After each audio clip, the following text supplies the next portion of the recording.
Hello my dear students, एक कहानी सुनना। जिंदगी में सब्र बहुत ज़रूरी है। सब्र का फल मीठा होता है, बहुत ज़रूरी है। यानी अपने आप को ना पेशेंस रखिए, धैर्य रखिए।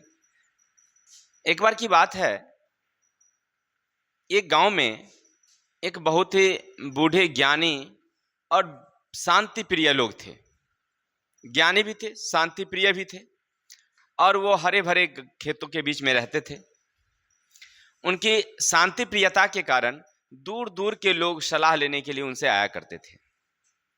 एक दिन की बात हुई, एक लड़का, युवा आदमी, बहुत जल्दीबाजी में घबराते हुए आता है और कहता है कि दादाजी दादाजी, हम बहुत व्यग्र हैं, बेचैन हैं।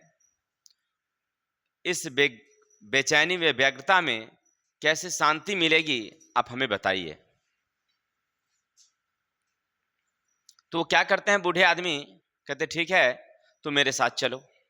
और ले जाते हैं, और ले जाकर के और एक बाग के पास जहाँ आम का पेड़ था, और उस आम में बहुत सारे कच्चे आम लगे हुए थे, कच्चे कच्चे आम। और उसके पास खड़े हो जाते हैं। जैसे पेड़ के पास खड़े होते हैं तो लड़का की नज़र ना उस कच्चे आमों पर पड़ जाता है। वो उसको देखने लगता है और वो सोचता है कि यह फल मीठा होता है, और उस मीठे फलों का जिज्ञासा उस लड़के के मन में भावना आने लगती है। तब वो बूढ़े आदमी पूछते हैं, कहते हैं कि बेटे, देख रहे हो ना ये फल, ये अभी कच्चे हैं और ये पकने का इंतजार कर रहे हैं। ये फल यानी पेड़ जो है, लोगों से वादा करती है कि हम तुम्हें मीठे रसदार ताजे फल देंगे, और वो इसका इंतजार कर रही है। फल तो तैयार है, लेकिन अभी वह पकी नहीं है। अभी खाओगे तो तुम्हें करवार खट्टा लगेगा, और जब ये पक जाएंगे तो मीठे लगेंगे। यानी कि यह पेड़ उस समय का इंतजार कर रही है, उचित समय का, जब वो पक जाएगी। इसलिए अपने ज़िंदगी में उचित समय का इंतजार करना चाहिए। जल्दीबाजी में सब काम गड़बड़ हो जाता है।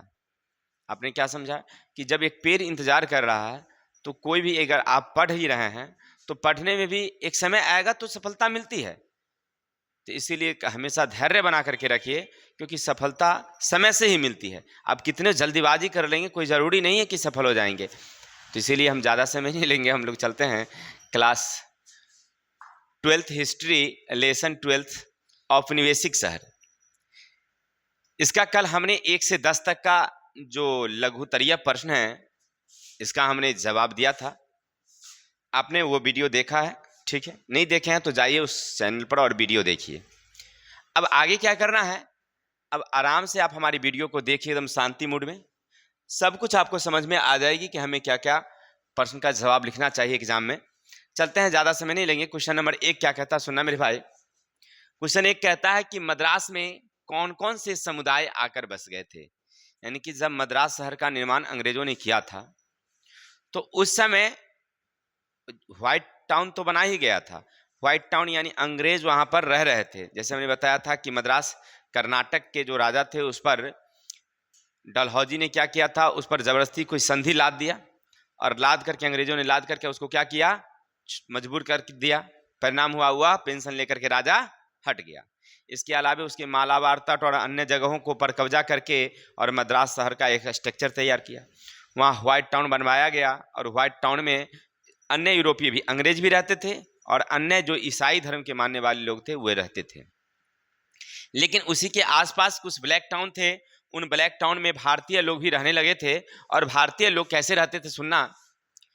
मद्रास में विभिन्न समुदाय के लोग आकर के बसे, जो इस प्रकार था। पहला था दुबास समुदाय। पहला कौन था? दुबास समुदाय। ये ऐसे भारतीय थे जो स्थानीय भाषा और अंग्रेजी भाषा दोनों जानते थे। ये एक एजेंट और व्यापारी का काम करते थे। किसान से कर वसूल करके सरकार के पास जमा करती थी। ठीक है, तो पहला कौन जाति बसी वहां पर? दुबास। वो स्थानीय भाषा और अंग्रेजी दोनों जानती थी, जिसके कारण अंग्रेज को भी फायदा होता था कि कर वसूलने के लिए उन्हें किसी को खोजना नहीं पड़ता था। एजेंट लोग होते थे, यही जाकर के उनको ला करके देते थे। दूसरा था बिल्लार जाति। यह भी एक स्थानीय ग्रामीण जाति थी। ये अंग्रेजों का मौका लाभ उठा करके वहां पर जाकर के बस गई थी। यानी जब अंग्रेजों ने विशेष बसने की छूट नहीं दी, फिर भी अंग्रेजों से कुछ अनुमति लेकर के ये लोग जाकर के वहां बस गए थे। दूसरा था तेलुगु कोमाटी समुदाय के लोग। यह बहुत ताकतवर व्यावसायिक वर्ग था, ये अनाज का व्यापार करती थी, यानी अंग्रेजों से अनाज खरीद करके और दूसरे दूसरे देश व्यापार करके भेजती थी, ले जाती थी। और चौथा था पेरियार और बनियार, यह बड़ा गरीब कामगार था, यानी वहां पर काम करने के लिए जो अंग्रेजों को मजदूर चाहिए, तो ये किस जाति के थे, तो बेनियार और परियार जाति के लोग, ये भी वहां पर जो भारतीय शहर था, जो पौराणिक शहर, उनमें ये लोग बसे हुए थे। तो आपने क्या देखा कि मद्रास में व्हाइट टाउन जो थी, व्हाइट टाउन में कितने जाति के लोग जाकर बसे, 4। एक दुबास जाति, दूसरा बिल्लार जाति, तीसरा था पेनियर और वेनियर जाति, और चौथा एक और था जाति जिनका नाम था तेलुगु कोमेटी समुदाय जाति। चलते हैं क्वेश्चन नंबर 2 की तरफ। मद्रास में व्हाइट टाउन की प्रमुख विशेषता। देखिए, मद्रास में जो व्हाइट टाउन बनाई गई थी ना, तो वो एक बहुत बड़ा क्षेत्र में बनाया गया था। पहले तो रूपरेखा तैयार किया गया मद्रास शहर का, और इसके बाद वहां पर व्हाइट टाउन बनाया गया और जॉर्ज फोर्ट विलियम बनाई गई। जॉर्ज फोर्ट विलियम में केवल अंग्रेज रहता था, अंग्रेज के लोग रहते थे और उनके अधिकारी, उनके जो परिवार थे वे रहते थे। लेकिन व्हाइट टाउन जो होते थे उनमें जो भी ईसाई जाति के थे, ईसाई को मानने वाले जितने लोग थे, चाहे वो फ्रांसीसी हो, पुर्तगाली हो, डच वाले हो, स्पेन वाले हो, कोई भी थे, तो वह सब व्हाइट टाउन में रहते थे। भारतीय लोग नहीं रहते थे, भारतीय लोग जो होते थे वो अलग रहते थे। मद्रास के व्हाइट टाउन में अंग्रेज के अलावे अन्य यूरोपीय लोग रह सकते थे, और व्हाइट टाउन के बाहर भारतीय पारंपरिक शहर था, माने हम लोग बाहर रहते थे, वो लोग व्हाइट टाउन के चारों तरफ से एक ऊंची दीवार से घेर दिया गया था, जहां पर बहुत मतलब साफ सफाई रहता था, और जो भारतीय शहर थे वहां पर काफी गंदगी हुआ करती थी। ठीक है, माने उसका व्हाइट टाउन चारों तरफ से घिरा रहता था। भारतीय शहर बाहर रहती थी, भारतीय लोग बाहर रहते थे, वो गलियों में रहते थे, गलियां बहुत गंदा हुआ करती थी। ठीक है, छोटे छोटे जगहों पर लोग भारतीय रहते थे, वो लोग बहुत बड़ा महल में रहा करते थे। बस यही विशेषता थी। चलते हैं क्वेश्चन नंबर 3, यानी 13 नंबर। भवन निर्माण की नव गॉथिक शैली की क्या विशेषता। जब अंग्रेज भारत में आए तो उसने नव गॉथिक शैली का निर्माण करना शुरू किया। अब वो नव गॉथिक क्या शैली क्या था, तो देखिए उनकी छतें जो होती थी ना, वो उठी होती थी। छत की आकार जो होता था कैसा रहता था, उठा हुआ, और तिकोन या नोकदार। कैसा रहता था छत, पहला तो छत जैसे ऐसे रहता था, नोकदार ऐसे, उनका छत ऐसे होता था, लास्ट का जो पॉइंट होता था नोकदार। और ये जो सज्जा होती थी, इसमें बड़ा डिजाइन करके वो सजाता था अच्छा ढंग से इसको, ठीक है ना, बड़ा सुंदर ढंग से सजाता था। ठीक है, तो इस तरह से आकार का वो बनाता था। ठीक है, इसको क्या कहा गया, नवगॉथिक शैली। जैसे देखिए क्या कहते हैं, सुनिएगा। इस शैली की विशेषता यह होती थी कि छत उठी होती थी, इनका छत क्या रहता था, उठी होती थी, नोकदार मेहराब और बारीक साज सज्जा। नोकदार मेहराब यानी टेढ़ा वाला, और बारीक साज सज्जा। भारत में 19वीं शताब्दी के मध्य यह फैली थी, और इस शैली का उदाहरण है मुंबई का सचिवालय, मुंबई का विश्वविद्यालय और वहां का उच्च न्यायालय, ये इसी शैली में बनाए गए थे। कौन शैली में, तो नव गॉथिक शैली में। चलते हैं आगे, दूसरा क्वेश्चन हमारा है, यानी 14 नंबर क्वेश्चन। अंग्रेज उपनिवेश बनाने का खर्च भारत से उगाते थे। देखिए अंग्रेज भारत में जब आई ना, तो शहर का निर्माण तो वो की, लेकिन शहर के निर्माण में जो खर्च होता था ना, वो बाहर से नहीं लाती थी, भारतीयों से ही कर वसूल करके ले लेती थी। माने सब खर्च वो भारतीय से लेती थी, यानी अपना एक भी पैसा वो खर्च नहीं करती थी। इसके बारे में एक उदाहरण है।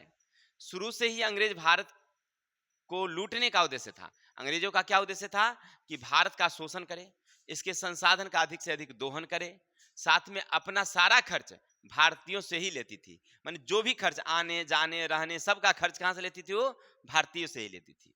मद्रास में किला बंदी के समय अंग्रेजी राजा ने लिखा कि आप किला इतना मजबूत बनाइए कि कोई भी उसे तोड़ ना सके, यानी कोई भारतीय राजा या कोई यूरोपीय व्यापारी, कोई यूरोपीय देश उसको तोड़ ना सके। साथ ही किला का निर्माण धीरे धीरे कीजिए ताकि खर्च वहां के नागरिक स्वयं उठा सके। देखिए क्या कह रहा, जब मद्रास में व्हाइट टाउन के निर्माण किया जा रहा था, क्योंकि सबसे पहले अंग्रेजों ने मद्रास में ही अपनी पहली कदम रखी थी। ठीक है, अपनी कोठी पहली कहां खोल ली थी, वह मद्रास में ही खोली थी। तो जब मद्रास पर उसका अधिकार हुआ, वहां किला बनाया जाने लगा, तो अंग्रेजी राजा यानी कि इंग्लैंड के राजा ने वहां से पत्र के माध्यम से उसे बताया, यहाँ के जो वायसराय थे, मतलब उसको गवर्नर जनरल, उनको बताया कि आप किला का निर्माण धीरे धीरे कीजिए और ताकि वहां भारतीय लोग उस कर को मतलब उससे पैसा लिया जा सके कर के रूप में, और उसी पैसा से भवन बने। माने आपको बाहर से हम लेना नहीं है, भारतीयों से ही उछलना है, ठीक है। और किला भी कैसा होना चाहिए? मजबूत, ताकि कोई भारतीय राजा ना उसको तोड़ सके और कोई यूरोपीय व्यापारी नहीं या यूरोपीय कोई देश वाले आक्रमण करके उसको तोड़ ना सके। ऐसी ऊंची और मजबूत बनाइए, ठीक है। तो आपने क्या समझा कि अंग्रेज उपनिवेश बनाने का खर्च कहां से लेते थे? भारत से ही लेते थे, सब कुछ भारत से, आने जाने सब खर्चा। अगला क्वेश्चन 15 नंबर, औपनिवेशिक काल में लॉटरी कमेटी का क्या महत्व है? हमने बताया था कि जब कलकत्ता में शहर का निर्माण हो रहा था, शहर निर्माण के लिए जो सड़क का निर्माण होता, जो गलियां का निर्माण होता, नालियों का निर्माण होता, तो ये फिर खर्च कहां से आवे? तो उसने क्या किया, कलकत्ता में टिकट बेचना शुरू किया, और उन टिकट बेच करके जो पैसा होता था उसी का पैसा खर्च होता था शहर के निर्माण में।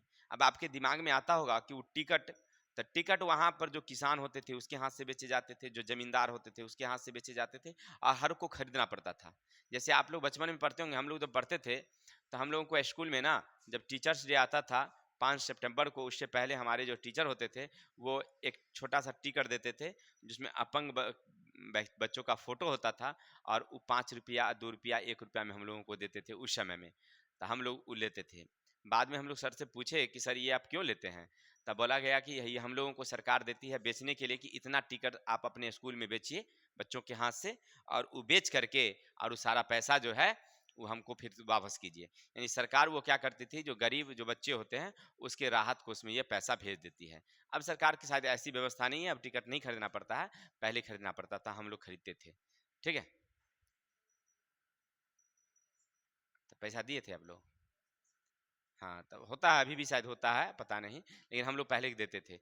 ठीक उसी तरह से सरकार क्या करती थी, वहां पर एक क्या बनाई, लॉटरी कमेटी बनाई। क्या बनाई? Lottery committee. और ये कमेटी जो है क्या होती थी, वो टिकट बेचती थी, और टिकट बेच करके और जो पैसा होता था वह किस में खर्च करती थी?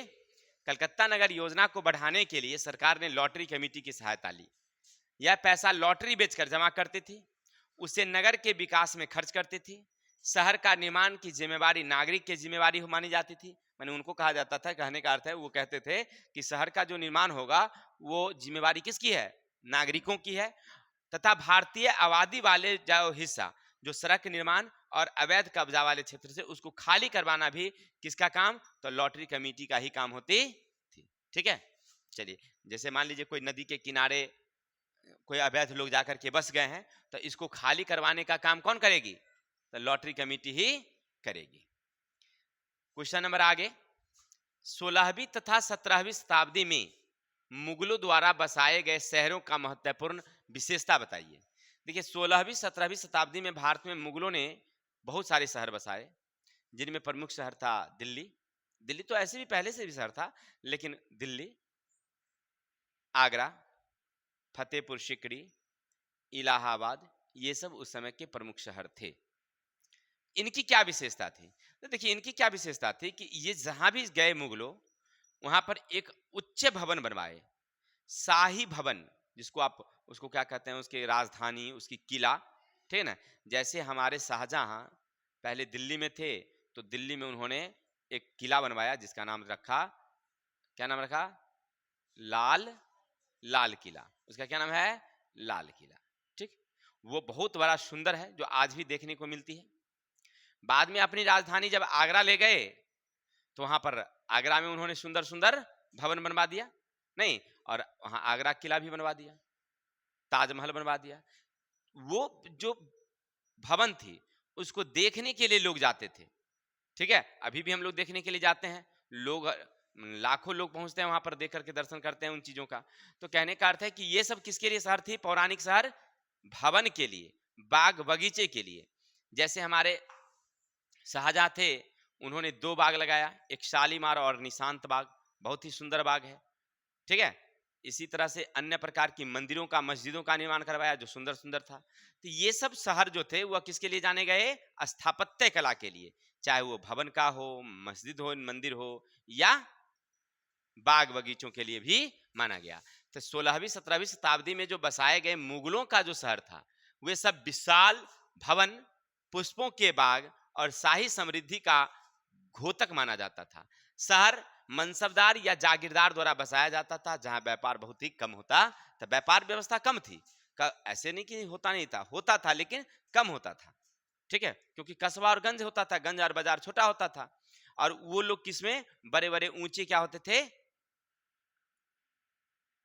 सरकारी काम किससे चलता था, तो किसान के कर से। सरकारी काम किससे चलता था, किसान के कर से। चलिए आगे चलते हैं हम लोग। रेलवे के आरंभ से शहरीकरण की प्रक्रिया किस प्रकार तेज हुई। जब रेलवे का आरंभ हुआ, जब रेल हमारे देश में आई, तो शहरीकरण बहुत तेज हो गया। इसके पीछे क्या कारण था, तो पहला तो व्यापार का विकास हुआ, क्योंकि एक जगह से दूसरी जगह कच्चा माल और तैयार माल आसानी से आना जाना शुरू हो गया और सस्ता भी होने लगा, जिसके कारण शहर का विकास हुआ।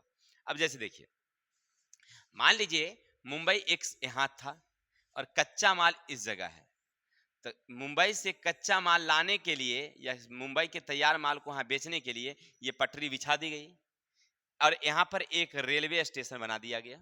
क्यों, ताकि इस आसपास के जितने भी कच्चे माल हैं ये यहाँ इकट्ठा होंगे, व्यापारी लोग खरीद खरीद कर जमा करेंगे और ट्रेन जाएगी और ट्रेन से इस सब को उठा करके कहाँ ले आ जाएगी, मुंबई। यहाँ बहुत सारा उद्योग है, इन उद्योगों में माल तैयार होगा और फिर यहाँ से डिस्ट्रीब्यूट कर दिया जाएगा विदेश के लिए। तो ये जगह जो था जहाँ कच्चा माल इकट्ठा होती थी, वो धीरे धीरे ट्रेन स्टेशन बना और वो धीरे धीरे क्या बन गया, एक विकसित शहर के रूप में बढ़ गया। ये शहर बड़का हो गया।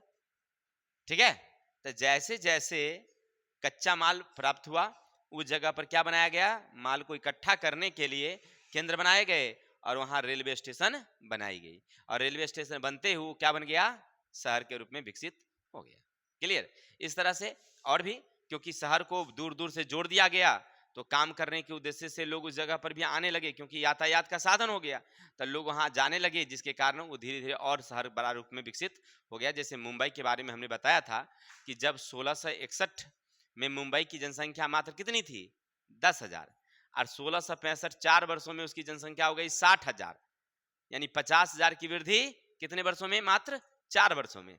ये किसके कारण हुआ, क्योंकि वहां पर यातायात का साधन हुआ, तो बाहर से भी लोग वहां पर आना जाना शुरू कर दिया। ठीक है, चलिए आगे चलते हैं। क्वेश्चन नंबर देखते हैं 18 क्या कहता है।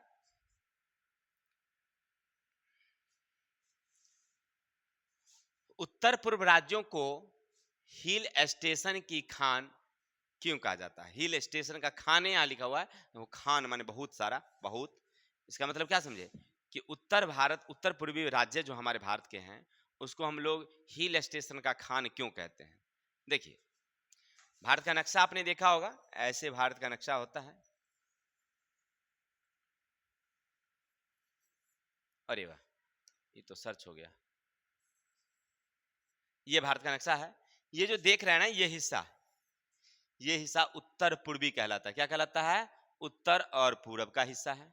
इनमें कुल 8 राज्य आते हैं, 8 राज्य, जिनमें है मेघालय, मणिपुर, असम, त्रिपुरा, नागालैंड। ये 8 राज्य इधर बसते हैं और ये 8 राज्य समझिए तो पर्वतीय राज्य हैं। ये 8 क्या हैं, पर्वतीय राज्य। यहाँ पर वन भी बहुत प्रकार के हैं, खास करके इस सब का वन जो है ना, वो सदाबहार है। सदाबहार या उसको चिरहरित वन भी कह सकते हैं। चिरहरित वन माने वहां का वन हरा भरा रहता है, लंबी लंबी पेड़ पाई जाती है, जंगल एकदम बिल्कुल शांत वातावरण। पहली तो वहां का वातावरण बिल्कुल क्या है, शांत शुद्ध वातावरण, नंबर 1। नंबर 2, पर्वतीय क्षेत्र होने के कारण वहां की जलवायु सम है, ठंडा मौसम है। क्लियर। तीसरा, ऊंचा क्षेत्र होने के कारण वहां पर क्या होते थे, बहुत सारे झरने भी हैं, नदियां भी है, पहाड़ भी है, सब कुछ वहां पर उपलब्ध है। तो वहां पर ना जितने राज्य हैं ना, सब में जो पर्वत जगह है, इस सब पर हिल स्टेशन लगा दिया गया। इस सब पर, जैसे मान लीजिए पर्वत ऐसे है, ऐसे, तो इस सब पर हिल स्टेशन लगाया गया। कौन, अंग्रेजों ने बनाया। तो बहुत सारा हिल स्टेशन है, इसीलिए कहता है हिल स्टेशन की खान। नहीं कहता अरे वहां तो बहुत चीज का खाने परल है, माने बहुत संख्या। खान का मतलब क्या, बहुत संख्या। तब पूर्वी उत्तर पूर्व राज्य में हिल स्टेशन का खान माने बहुत संख्या, बहुत मात्रा में हिल स्टेशन क्यों है। पहली बात, क्योंकि वह सब पहाड़ी राज्य है। पहाड़ी राज्य होने के कारण वहां की वातावरण क्या है, शुद्ध साफ, ठंडा मौसम, शुद्ध हवा, झरने, तालाब, नदियां, सब कुछ साफ साफ है। इसीलिए यहाँ पर बहुत सारे सैलानी घूमने के लिए आते हैं। इन सब को देखने के लिए, इन वादियों को आनंद लेने के लिए वहां पर जाते हैं। इसीलिए यहाँ पर बहुत सारे हिल स्टेशन बनाए गए। क्लियर? यानी घूमने के लिए वहां बहुत सारे लोग पहुंचते हैं, इसलिए हिल स्टेशन बहुत संख्या में बनाया गया।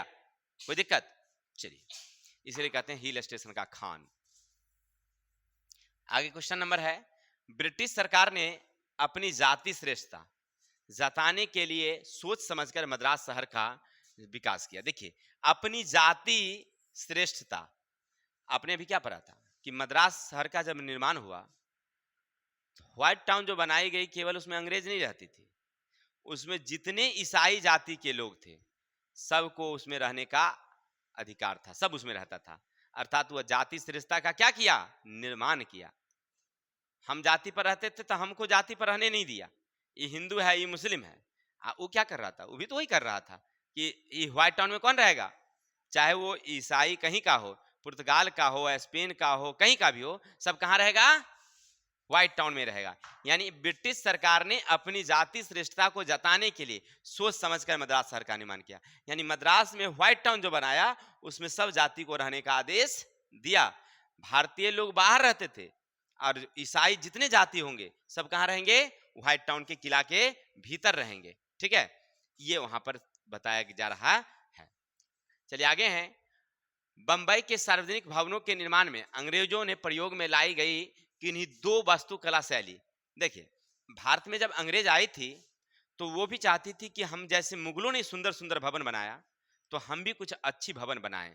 ठीक है, तो मुगल जैसी तो भवन नहीं बना सका, लेकिन उसने भी नई शैली का विकास किया और उन शैली में दो शैली विकसित हुई, जिनका नाम था एक नौ गौथिक शैली और दूसरा था इंडो सार्सनिक शैली।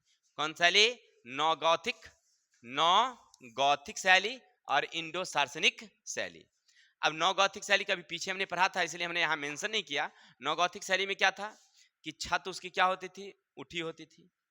उसका जो मेहराब होता था वो नोकदार होता था, तिरछा होता था, और साथ ही साथ उसमें सुंदर सा एकदम बारीकी सजावट होती थी। तो इसको कहा गया कौन शैली? नौ गौथिक शैली, जिसका उदाहरण है मुंबई का विश्वविद्यालय, सचिवालय, उच्च न्यायालय, ये सब उनके उदाहरण हैं। इसके अलावा उसने दूसरी शैली एक विकसित की, जिसका मेहराब भारतीय और इंग्लैंड के दोनों मिलकर बनी थी, जिनका नाम रखा है इंडो सार्सनिक शैली। जैसे हमारे इलाहाबाद जो उच्च न्यायालय है, इलाहाबाद उच्च न्यायालय, इसकी स्थापना अंग्रेजों ने करवाई थी, तो उसमें किसका उपयोग किया गया है? इंडो सार्सनिक शैली का उपयोग किया गया है। ठीक है, तो भवन बनाने की दो शैली याद रखेंगे, नौ गौथिक और इंडो सार्सनिक। चलिए, तो ये थे हमारे लघुत्तरीय के 1 से लेकर के 20 तक क्वेश्चन, जिसमें पहले वीडियो में हमने दिया था 1 से 10 तक और दूसरे में हमने दिया 11 से लेकर के 20 तक का क्वेश्चन। आशा करते हैं हमारी वीडियो आपको अच्छी लगी होगी। अगर हमारी वीडियो आपको अच्छी लग रही हो, और हाँ, हमारे चैनल पर मोटिवेशनल वीडियो भी उपलब्ध हैं, तो आप जा करके उसको भी देख सकते हैं। अगर अच्छा लगता है तो चैनल को सब्सक्राइब कर लीजिएगा, तो हमें भी अच्छा लगेगा और आपको भी कुछ ना कुछ ज्ञान मिलते रहेंगे। तो हम लोग मिलते हैं नेक्स्ट वीडियो के लिए, तब तक के लिए जय हिंद, जय भारत।